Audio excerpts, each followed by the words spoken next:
আজকের এই ভিডিওটিতে আমি আপনাদের সাথে আলোচনা করতে চলেছি রেলওয়ে 2024-এর জিকের 100% কমন প্র্যাকটিস সেট। হ্যাঁ, আগামীতে আসতে চলা রেলওয়ের এনটিপিসি গ্রুপ ডির যে পরীক্ষাগুলো আসতে চলেছে সেখানে শুধুমাত্র জিকে অর্থাৎ জিএস জেনারেল সায়েন্স এবং জেনারেল নলেজ এই দুটো থেকে কিন্তু যেমন এনটিপিসির ক্ষেত্রে বা গ্রুপ ডির ক্ষেত্রে যদি বলি প্রায় 35 থেকে 45 নম্বর এবং আগামীতে আসতে চলা এসএসসির বিভিন্ন পরীক্ষাগুলোতেও প্রায় এই রকমই নম্বর থাকে জিকে থেকে, অর্থাৎ একটা বিশাল পার্সেন্টেজ কিন্তু আমাদের জিকে থেকেই থাকে। এবং আজকের এই ভিডিওটিতে আমি এরকমই কিছু প্রিভিয়াস ইয়ার্সের কোশ্চেন বেছে নিয়েছি আপনাদের সাথে আলোচনা করার জন্য, যেগুলোতে কিন্তু আমি এখানে অসংখ্যভাবে অনেক ডিটেলসে আলোচনা করার চেষ্টা করব। ভিডিওটি অবশ্যই আশা করছি আপনাদের ভালো লাগবে, তাই ভালো লাগলে অবশ্যই লাইক করতে একদমই ভুলবেন না। এবার চলুন দেখে নেওয়া যাক একে একে প্রশ্নগুলো। প্রথম যে প্রশ্নটি রয়েছে, রেলওয়ের প্রশ্ন এবং রেল দিয়ে যদি না শুরু হয় তাহলে কেমন হবে? ভারতের দীর্ঘতম রেল ব্রিজ কোন লেকে অবস্থিত? লেক বা হ্রদে কিন্তু অবস্থিত, ঠিক আছে? তো উত্তর কি হয়ে যাবে? ভেম্বানাদ। এবার আমি শুধুমাত্র একটা করে প্রশ্ন নয়, সাথে আরও অনেক কিছু ডিটেলসে আলোচনা করার চেষ্টা করব। যেমন ভেম্বানাদ, ভেম্বানাদ কি? ভেম্বানাদ কিন্তু হচ্ছে একটি কয়াল, মনে রাখতে হবে ভেম্বানাদ একটি কয়াল। এই কয়াল কোন অঞ্চলে দেখা যায়?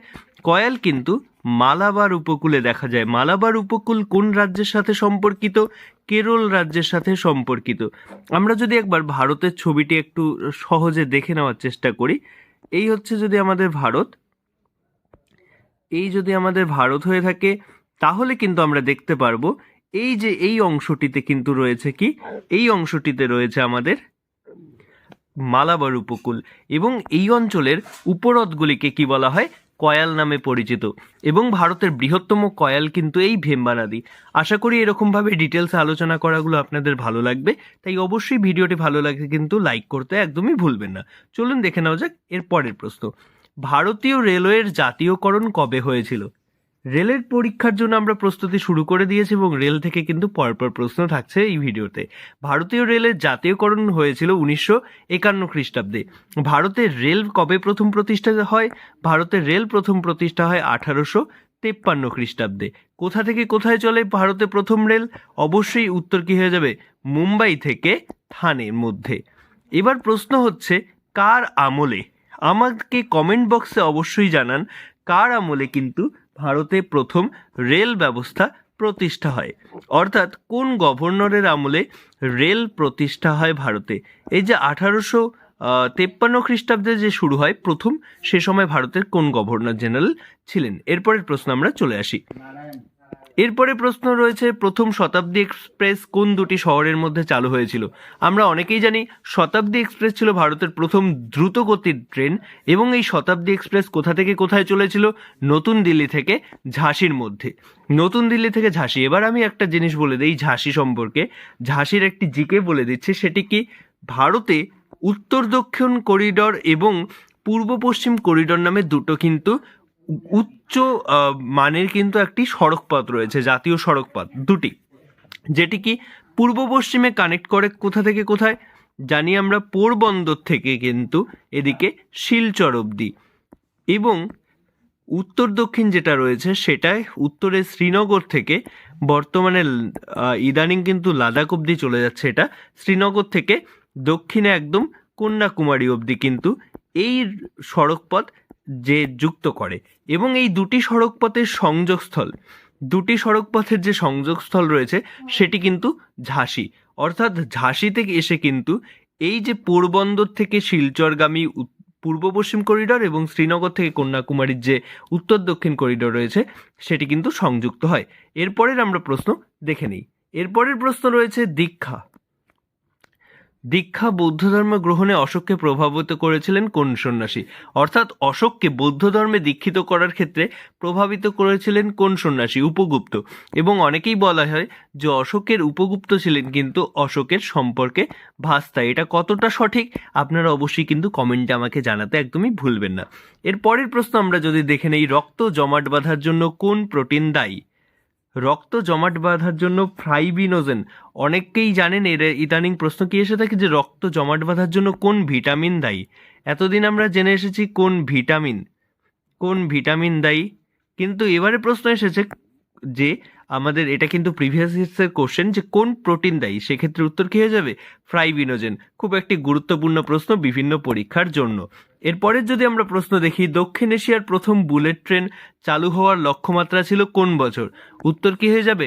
2022 থেকে 23। অর্থাৎ আমরা বারবার দেখছি রেল থেকে কিন্তু অনেক প্রশ্ন আসছে, যে বিভিন্ন দেশের রেল সম্পর্কে, ভারতের বিভিন্ন রেল প্রকল্প সম্পর্কে কিন্তু প্রিভিয়াস ইয়ার্সে অনেক প্রশ্ন এসেছে, এবং আমি একটি ভিডিও স্পেসিফিক এই রেল সম্পর্কিত আমাদের চ্যানেলে নিয়ে আসার চেষ্টা করব। তাই অবশ্যই সাবস্ক্রাইব করে পাশে বেল আইকনটি ক্লিক করে রাখুন সেই ভিডিওটি সবার আগে দেখার জন্য। তারপরে যে প্রশ্নটি রয়েছে, সার্ভেন্টস অফ ইন্ডিয়া সোসাইটি প্রতিষ্ঠাতা কে ছিলেন? ইতিহাস থেকে প্রশ্ন। উত্তর কী হয়ে যাবে? জিকে গোখলে। জিকে গোখলে সম্পর্কে আরেকটা কিন্তু বিশাল ইম্পর্টেন্ট বিষয়, এই যে জিকে গোখলে, এই গোখলে কে ছিলেন? অনেকেই জানেন এই গোখলে কিন্তু ছিলেন কি? গান্ধীজির কিন্তু ইনি ছিলেন রাজনৈতিক গুরু। জানেন কি না এটা কিন্তু অবশ্যই ইম্পর্টেন্ট জিনিস, যে গান্ধীজির রাজনৈতিক গুরু কিন্তু ছিলেন এই গোখলে, রাজনৈতিক গুরু। অনেকবার এই প্রশ্নটি কিন্তু বিভিন্ন স্টাফ সিলেকশন থেকে শুরু করে আমাদের পিএসসির বিভিন্ন পরীক্ষায় ইতিমধ্যে চলে এসেছে। এরপরের প্রশ্ন যদি আমরা চলে আসি, ইউনাইটেড নেশনসের মোট কতটি অফিসিয়াল ভাষা রয়েছে? ইউনাইটেড নেশনসের অফিসিয়াল ভাষা রয়েছে 6টি, কিন্তু ভারতে অফিসিয়াল ভাষা কতগুলি রয়েছে? ভারতে অফিসিয়াল ভাষা রয়েছে 22টি। ভারতে ধ্রুপদী ভাষা বা ক্লাসিক্যাল ল্যাঙ্গুয়েজ কয়টি? ক্লাসিক্যাল ল্যাঙ্গুয়েজ কিন্তু এই মুহূর্তে 11টি। আগে ছিল 6টি, যোগ হয়েছে নতুন কয়টি? নতুন যোগ হয়েছে 5টি। এই মোট হয়ে গিয়েছে কিন্তু 11টি। এই 11টি ক্লাসিক্যাল ল্যাঙ্গুয়েজ কী কী? যদি আমরা বলি ভারতে এই মুহূর্তে ক্লাসিক্যাল ল্যাঙ্গুয়েজ কটি রয়েছে? 11টি। অফিসিয়াল ল্যাঙ্গুয়েজ কটি রয়েছে? অফিসিয়াল ল্যাঙ্গুয়েজ কিন্তু 22টি। এবার ইংরেজি কিন্তু না ক্লাসিক্যাল না অফিসিয়াল ল্যাঙ্গুয়েজ ভারতের ক্ষেত্রে। নতুন যে 5টি যোগ হয়েছে ভারতের ক্ষেত্রে, এগুলো কিন্তু খুব ইম্পর্টেন্ট এবং খুব গুরুত্বপূর্ণ সহকারে মনে রাখতে হবে। এগুলি কি কি? এগুলি আমরা জানি। বাংলা তার মধ্যে যোগ হয়েছে, বাংলাকে ক্লাসিক্যাল ল্যাঙ্গুয়েজের মর্যাদা দেওয়া হয়েছে। সাথে কি কি দেওয়া হয়েছে? সাথে যে ভাষাগুলি দেওয়া হয়েছে সেগুলি কমেন্ট বক্সে অবশ্যই কিন্তু আমাদের জানানোর চেষ্টা করুন। চলুন তারপরে প্রশ্ন আমরা দেখে নিই। ভারতের জনসংখ্যার দশক ভিত্তিক বৃদ্ধি হার 2011 অনুযায়ী কত ছিল?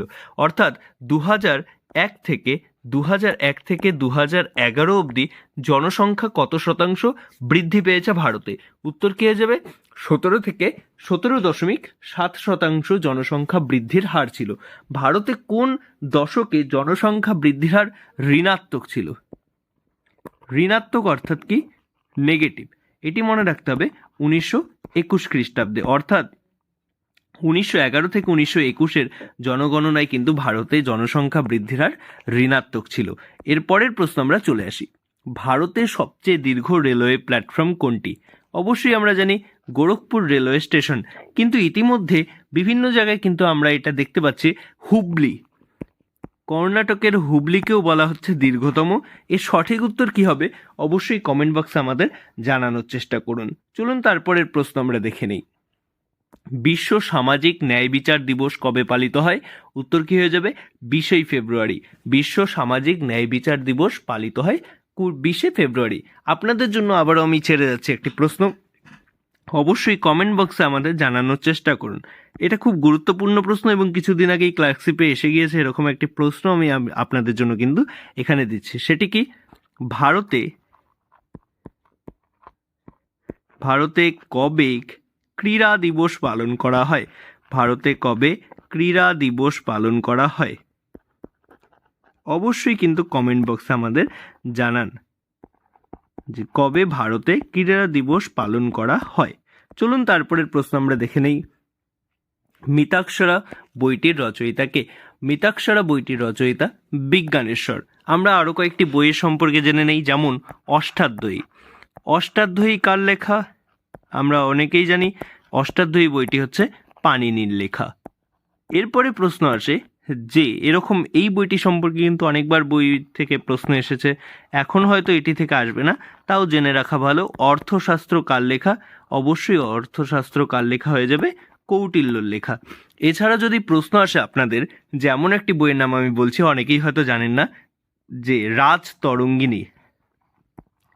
রাজতরঙ্গিনী ইতিহাসের একটি খুব গুরুত্বপূর্ণ বই। রাজতরঙ্গিনী কার লেখা? কলহনের লেখা। কেন এই বইটি বিখ্যাত? এই বইটি ভারতের প্রথম ইতিহাস জানা যায়, এই বই থেকেই ভারতের প্রথম ইতিহাস জানা যায়। কোথাকার ইতিহাস জানা যায়?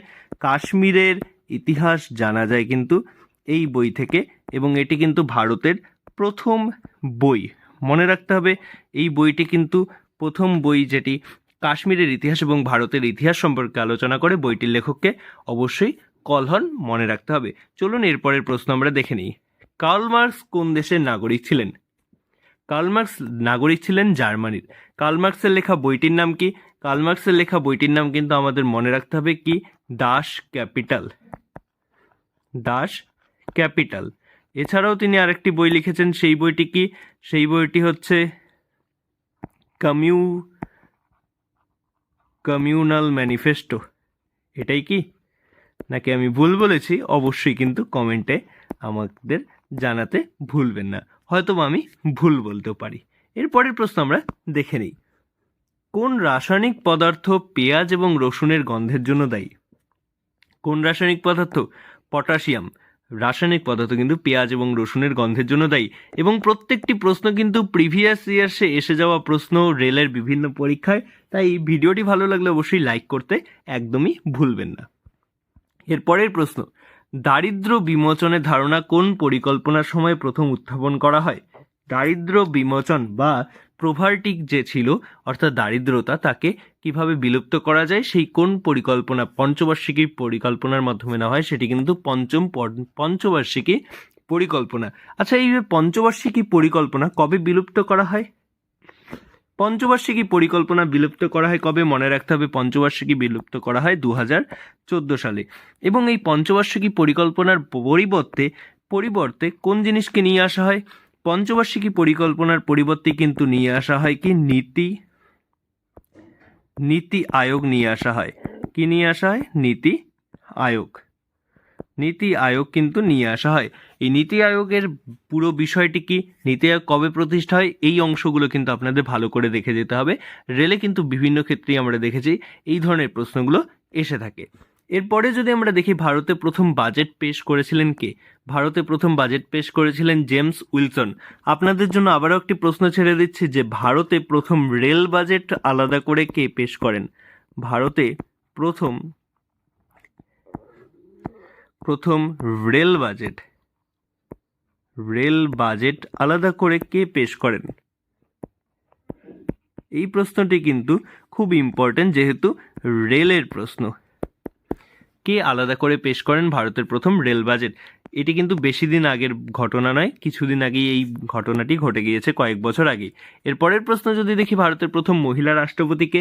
প্রতিভা পাটিল ভারতের প্রথম মহিলা রাষ্ট্রপতি, এবং বর্তমানে যিনি রয়েছেন দ্রৌপদী মুর্মু, তিনিও কিন্তু ভারতের আরেকজন দ্বিতীয় মহিলা রাষ্ট্রপতি। এটাও কিন্তু প্রশ্ন আসতে পারে। এরপরে যদি দেখি, আন্তর্জাতিক নারী দিবস কবে পালিত হয়? 8ই মার্চ। অর্থাৎ আমরা দেখতে পাচ্ছি বিভিন্ন কিন্তু দিবস থেকে প্রশ্ন এসেই থাকে, তাই দিবসগুলোকে ভালো করে আমাদের কিন্তু স্ট্যাটিক জিকের পার্টে আমরা যে ভিডিওটা নিয়ে আসবো আলাদা করে স্ট্যাটিক জিকে, সেখানে আমরা থাকবো, এই দিবসগুলো আলোচনা করব কোনগুলো আসতে পারে পরীক্ষায়। তো অবশ্যই চ্যানেলটিকে সাবস্ক্রাইব করে পাশে বেল আইকনটি ক্লিক করে রাখুন সেসব ভিডিও দেখার জন্য। এরপরে যদি আমরা প্রশ্ন দেখি, ভারতের জাতীয় কংগ্রেসের করাচি অধিবেশনের সভাপতি কে ছিলেন? সর্দার বল্লভভাই প্যাটেল।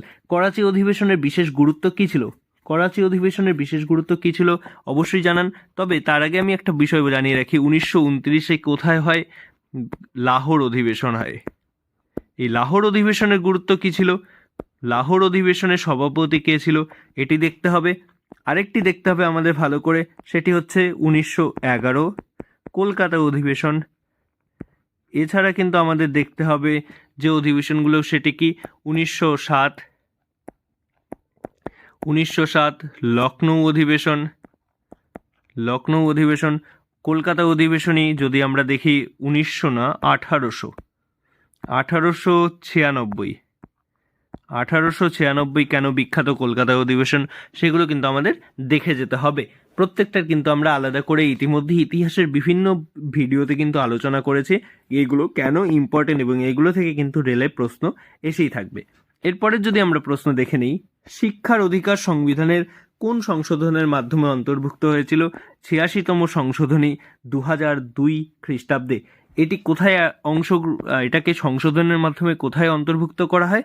তো মনে রাখতে হবে এটি কিন্তু সংবিধানের 21 এটি একটি মৌলিক অধিকার হিসেবে লিপিবদ্ধ করা হয় এবং এটাকে আরও একটা বিষয়ের অংশ করা হয়, সেটি কি মৌলিক কর্তব্যের অংশও করা হয়। মৌলিক কর্তব্য কোন আর্টিকেলে রয়েছে? মৌলিক কর্তব্য রয়েছে কিন্তু 51 এ নংয়ে কিন্তু আছে মৌলিক কর্তব্যগুলো, অবশ্যই আমাদের মনে রাখতে হবে। এরপরে আমরা যদি চলে আসি, ভারতীয় সংবিধানে মৌলিক অধিকার উল্লেখ করা হয়েছে কোন অনুচ্ছেদে? 12 থেকে 35। মৌলিক অধিকার কোন পার্টে রয়েছে? মনে রাখতে হবে পার্ট 3। কোন অংশে রয়েছে? তাহলে তৃতীয় অংশে রয়েছে মৌলিক অধিকারগুলি 12 থেকে 35-এর মধ্যে। এরপরের যদি আমরা প্রশ্ন দেখি, দণ্ডনীতি ধারণাটি কোন দেশের সংবিধান থেকে নেওয়া হয়েছে? দণ্ডনীতি অনেকেই যদি বুঝতে না পারে তাদের জানিয়ে রাখি, দণ্ডনীতি হচ্ছে ডিপিএসপি বা নির্দেশমূলক নীতি।